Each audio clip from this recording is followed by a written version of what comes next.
هو الذي قال: ليس منا من لم يرحم صغيرنا ويوقر كبيرنا ويعرف لعالمنا حقه. وعلمنا التواضع، فكان يغسل ثوبه ويكنس داره ويمشي في حاجة أهله صلى الله عليه وسلم.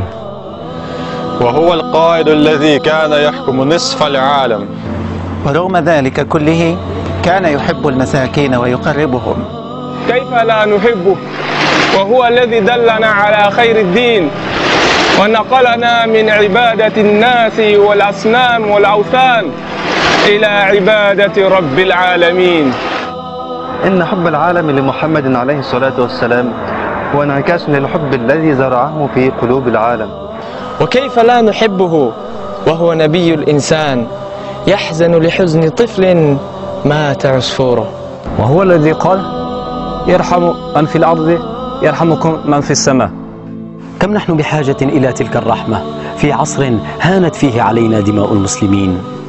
علمنا رسول الله صلى الله عليه وسلم أن زوال الدنيا أهون على الله من قتل رجل مسلم بغير حق. علمنا الرسول العدالة، لا فرق بين ألواننا أسود أبيض أصفر، نحب إسلام ونحب نبينا.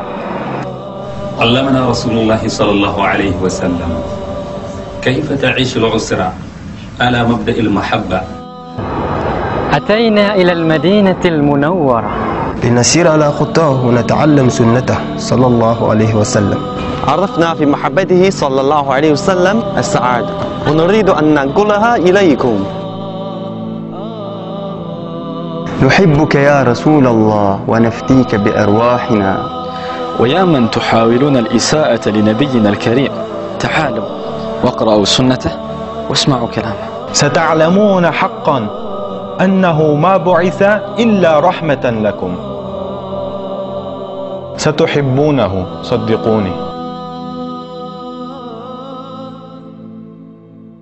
نحبك يا رسول الله.